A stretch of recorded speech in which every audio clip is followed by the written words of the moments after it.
اچھا، اگلا سوال یہ جی کہ مقام محمود سے کیا مراد ہے، اور کیا کسی بزرگ کے لیے بھی اعلیٰ ترین مقام کی دعا کی جا سکتی ہے، صرف آپ صلی اللہ علیہ وسلم کے لیے مخصوص ہے؟ ہاں جی، مقام محمود جو ہے وہ صحیح بخاری کے اندر حدیث موجود ہے کہ جنت میں ایک سب سے اونچا مقام ہے، وہ مقام ہے الوسیلہ. یہ آپس میں ریلیٹڈ ہے چیز.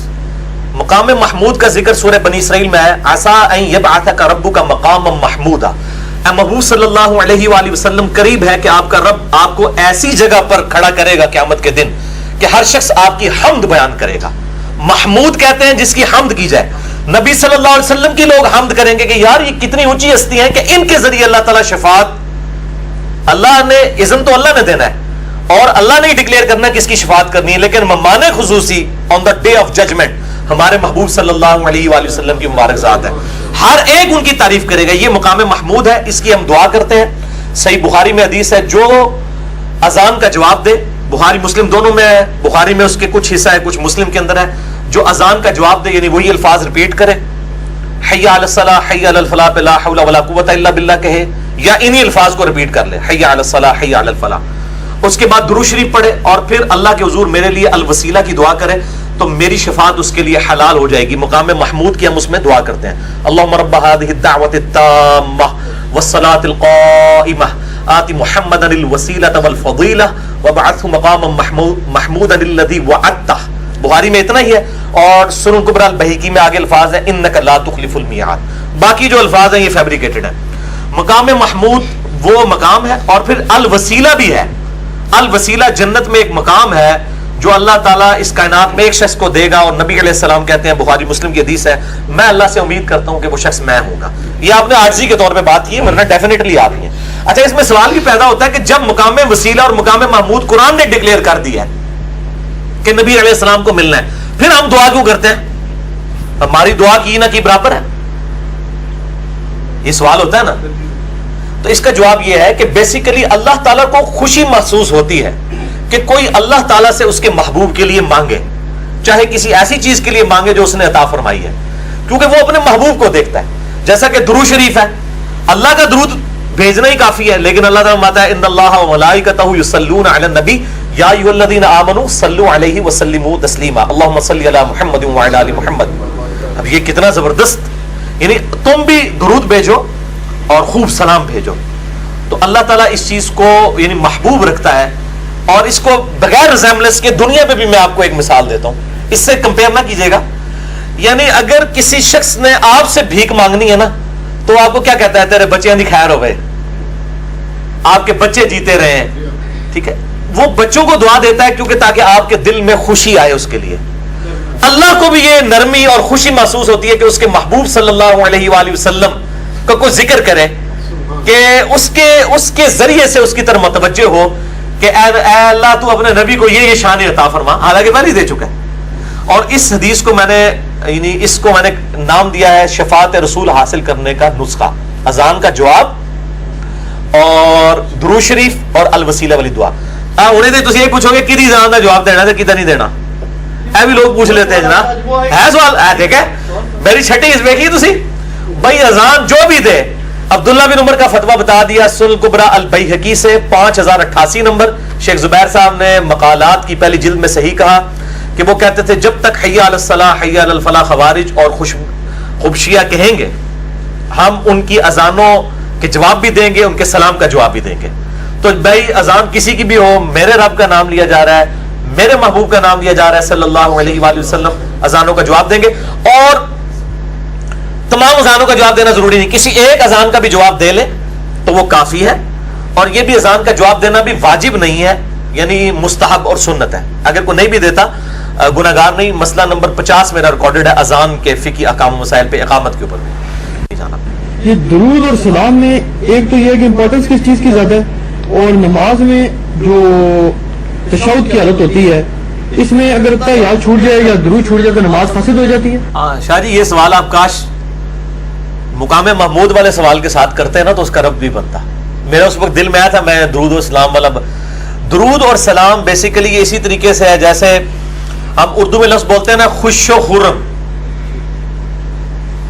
اب خوشی اور خرم یہ دونوں لفظ استعمال کرتے ہیں. اس لیے کہ درود و اسلام یہ دونوں چیزیں ایک ہی چیز کے دو مختلف نام ہیں، لیکن باریکیوں میں پڑھیں گے. ظاہر ہے درود علیحدہ سے ایک چیز ہے، سلامتی بھیجنا علیحدہ سے.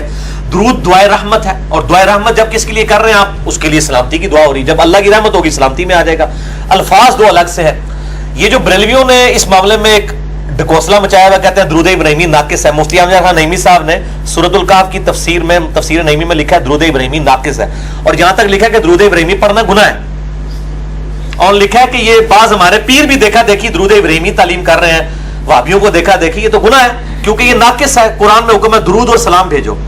ان سے پوچھیں بخاری اور مسلم دونوں کھول کے دیکھیں کہ درود اور سلام بھیجو اس کے کانٹیکسٹ میں جو حدیث موجود ہے، صحیح بخاری میں 4797 اور مسلم میں ہے 908. ابھی تو میں جوان ہوں، میں نے اتنی دور سے پڑھ لیا، یہ میرے وہ گرین کارڈ کے اوپر سے میں نے پڑھا ہے. یہ شان نزول ہے.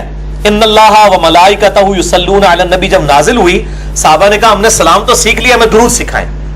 تو درود ابراہیمی آپ صلی اللہ علیہ وآلہ وسلم نے سکھایا. سلام کیا ہے؟ وہ نماز میں السلام علیکہ ایھا النبی ورحمۃ اللہ وبرکاتہ.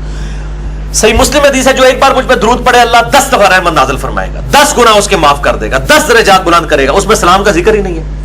درود الگ سے ایک عبادت ہے، سلام ایک الگ سے عبادت ہے. درود کی وجہ سے سلام ناقص نہیں ہوتا، سلام کی وجہ سے درود ناقص نہیں ہوتا. مسئلہ نمبر 56 میرا ریکارڈڈ موجود ہے.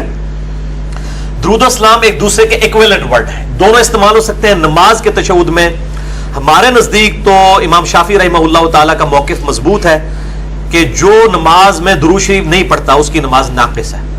درود شریف کم از کم اتنا پڑھنا کہ جس پہ درود کا لفظ بولا جائے. جیسے سنن ابن ماجہ میں حدیث ہے، بڑا مختصر درود آپ صلی اللہ علیہ وآلہ وسلم نے تعلیم فرمایا زید ابن خارجہ کو، اللہم صلی علی محمد وعلی آل محمد. درود ابراہیمی کا شروع کا حصہ اگر کوئی یہ پڑھ کے سلام پھیر دے تو اس کی نماز ہو جائے گی. بعض اوقات آپ فجر کی سنتیں پڑھ رہے ہوتے ہیں، ساتھ ہی اقامت شروع ہو گئی، یا زور کی سنتیں پڑھ رہے ہیں اقامت شروع ہوگی، تو تشہد پڑھ کے فوراً پڑھیں اللہم صلی علی محمد وعلی آل محمد، السلام علیکم ورحمۃ اللہ، السلام علیکم ورحمۃ اللہ، آپ کی نماز ہو جائے گی. انفی تو کہتے ہیں جی اتنا بھی ضرورت نہیں ہے، تشہد کے بعد ویسے ہی نماز ہو جاتی ہے، لیکن تھوڑا سا یاد کرتے ہیں وہ بھی ساتھ لکھتے ہیں بہتر ہے آپ اتنا کہہ لیں، اندروں سے ڈر لگے نا انہوں کہ ہم غلط کر رہے ہیں ایسی. تو درود شریف پڑھنا ضروری ہے نماز کے اندر بھی، اور شاہ جی جنازے کے اندر بھی دوسرے تکبیر کے بعد، اور نماز وطر میں بھی. ہم نماز وطر میں بھی دعائے قنوت کے بعد درود شریف کے قائل ہیں کہ وہ پڑھنا ہوگا، اور مسجد میں داخل ہوتے وقت بھی درود شریف پڑھنا ہوگا، مسجد سے نکلتے وقت بھی درود شریف پڑھنا ہوگا. یہ وہ مواقع ہیں، میں نے یہ سارے مواقع مسئلہ نمبر 56 میں 2 گھنٹے کا لیکچر دیا. اور یہ جمعے کے خطبہ جیسے انفی حضرات دیتے ہیں وہ غالباً کہتے ہیں خاموشی کرو، اس میں بھی آپ قائل ہیں؟ بالکل قائل ہے. وہ خاموشی اللہ دے بندے ہو، خاموشی کا مطلب یہ ہے کہ آپ اتنی اونچی نہ کریں کہ ڈسٹربنس ہو جائے. باقی نبی علیہ السلام کا جتنی دفعہ نام آئے گا تو آپ درود شریف پڑھیں گے، اسے کون سا مسئلہ ہوگا، آپ درود شریف پڑھیں اللہم صلی علی محمد وعلی آل محمد. البتہ جب آپ نماز پڑھ رہے ہیں اور امام قرات کے دوران آیات پڑھتا ہے، اس کے بارے میں اختلاف ہے کہ درود شریف پڑھنا چاہیے یا نہیں پڑھنا چاہیے، ٹھیک ہے نا، اس میں اختلاف موجود ہے. اس میں بھی بہتر ہے کہ آپ اس وقت نہ پڑھیں تاکہ نماز کا پروٹوکول قائم رہے. لیکن خطبے کا پروٹوکول یہ والا نہیں ہے، نماز والا. اس میں صرف خاموشی اس اعتبار سے کہ آپ اتنا اونچا نہ بولیں کہ امام کی تقریر کسی کو سمجھ نہ آئے. میں تو کہتا ہوں بہت بڑی بدبختی ہے جو یہ کہتا ہے کہ خطبے میں آپ درود شریف نہ پڑھیں، نبی صلی اللہ علیہ وآلہ وسلم آپ اونچی آواز میں نہ پڑھیں، آہستہ سے پڑھیں. وہ تو حدیث ہے جامع ترمذی کی کہ برباد ہو جائے وہ شخص جس کے سامنے میرا ذکر ہو اور وہ مجھ پہ درود نہ پڑھے، اللہم صلی علی محمد وعلی آل محمد. اور جامع ترمذی میں مولا علی علیہ السلام سے حدیث ہے کہ وہ کنجوس ہے جس کے سامنے میرا ذکر ہو مجھ پر درود نہ پڑھے، اللہم صلی علی محمد وعلی آل محمد. تو یہ بدبختی ہے ان کی.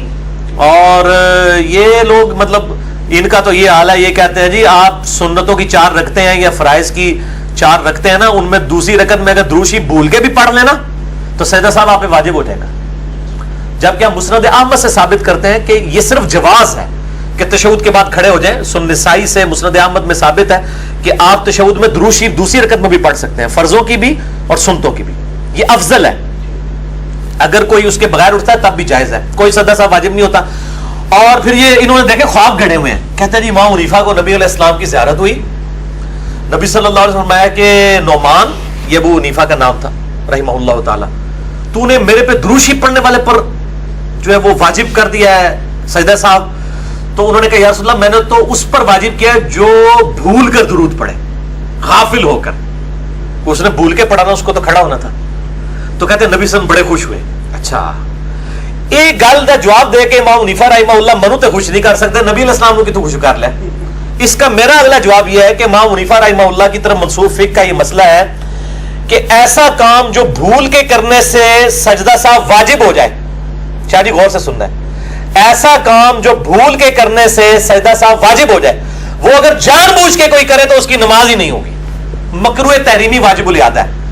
تو اگر نبی علیہ السلام واپسی میں پوچھتے کہ بھول کے تو دروشی پڑھنے والے پہ تو نے سجدہ صاحب بتایا تو جان بوجھ کے پڑھے، تو امام حنیفہ نے پھر یہ کہنا تھا نماز ہی نہیں ہوتی، تو پھر اگے نبی صلی اللہ علیہ وسلم نے ان کہنا سی ان کو سواب اے تھوڑا جا خواب ہونا اگے اور ایڈ کرو، کوئی چھڑولی مار کے نا کو اور ایڈ کرو انہوں اس مطلب انہیں خواب نو تھوڑا لمبا ترو کے لمبا کرو، ہوں تو اللہ نے بلا چھڑ دیتی ہے یہ جھوٹے خواب سنا کے لوگوں کو۔ تو اگلا سوال یہ ہے کہ آپ تو کہتے ہیں کہ جو جان بوجھ کے ایسا کام کرے اس کی تو نماز ہی نہیں ہوتی، یعنی ان کے نزدیک جو دروشی پڑے گا نا جان بوجھ کے، جس طرح اہل حدیث ان کے نزدیک نماز ہی نہیں ہوتی، ادھر تو ایک پاسے چپ کر دینا دوسرے پاسے نکل جاتا ہے۔ نہیں یعنی بھائی خواب ان کو آپ کی مرضی سے نہیں آتے نا، یعنی خواب ان کو آیا ہے، اس کا آپ کے پاس کیا ثبوت ہے نہیں آیا؟ نہیں ہم تو یہ کہہ نہیں رہے ہیں، ہم یہ کہہ رہے ہیں کہ جو آپ خواب بیان کر رہے ہیں انتہائی گستاخانہ خواب ہے، نبی صلی اللہ علیہ وسلم پہ ایسے جھوٹ نہ منسوب کریں۔ امام حنیفہ کو نہیں کہہ رہے، ان کے مقلدین کو کہہ رہے ہیں کہ امام حنیفہ رحمہ اللہ نے کس کتاب میں لکھا کہ مجھے یہ خواب آیا۔ انہوں تو فقہ حنفی کی ساری بنیادی کتابوں میں لکھا ہے کہ امام حنیفہ نے 100 دفعہ اللہ تعالیٰ کو خواب میں دیکھا ہے، یہ فتاوی علمگیری میں، ہدایہ میں، اس کے مقدمے میں یہ ساری باتیں لکھی ہیں۔ اب ہم مان لیں نہیں دیکھ سکتے یار، ہم کہتے ہیں کہ جی سورۃ الاعراف میں آیا ہے کہ موسیٰ علیہ السلام کو اللہ تعالیٰ نے فرمایا ہے کہ اے موسیٰ تو مجھے نہیں دیکھ سکتا۔ تو خواب کا معاملہ تو نہیں سنے نا، اگے جناب انجینئر صاحب نے بھی اگے اپنی انجینئرنگ کی ہے نا کہ تو مجھے نہیں دیکھ سکتا، تو بڑا اچھا موقع تھا کہ اللہ تعالیٰ ماتا کہ موسیٰ تو مجھے بیداری میں نہیں دیکھ سکتا، خواب میں تجھے زیارت کروا سکتا ہوں، میں نے امام حنیفہ کو 100 دفعہ کرانی ہے، تو پھر بھی پیغمبر ہے، میرا لاڈلا ہے، تو یہ آفر لے لے گا۔ جب بڑا پیکج آفر ہو رہا ہو اس کے بدلے چھوٹا آفر اگر آپ کو کوئی آفر کرے، اللہ تعالیٰ یہ آفر کر دے کہ ٹھیک ہے ڈائریکٹ تو زیارت نہیں کراؤں گا، خواب میں کرا دوں گا، تو آپ فوراً ہنس کے لیں گے۔ یہ آفر اللہ تعالیٰ نے جو امام حنیفہ کو دکھانی تھی، یہ حضرت موسیٰ علیہ السلام کو اللہ نے آفر کیوں نہیں دی ہے کہ جی تو مجھے خواب میں دیکھ لے یار، اے آفر تو میں تیری فی الحال نہیں پوری کر سکتا، جنت ہی پہنچنے تو پہلے تو مجھے خواب ہی دیکھ لے۔ تو حضرت موسیٰ کو تو ایسی آفر نہیں دی گئی ہے، صرف ہمارے نبی صلی اللہ علیہ وسلم نے اللہ تعالیٰ کو خواب میں دیکھا۔ جامعہ ترمذی میں صحیح حدیث ہے، میرا پورا اس کے اوپر لیکچر ریکارڈ ہے، مسئلہ نمبر 126C، معراج میں اللہ تعالیٰ کے دیدار کے حوالے سے اہل سنت کا کیا عقیدہ ہے، خواب میں نبی صلی اللہ علیہ وسلم نے اللہ تعالیٰ کو دیکھا یا نہیں دیکھا، یہ میں پوری ڈیٹیل کے ساتھ ریکارڈنگ کروا چکا ہوں الحمدللہ۔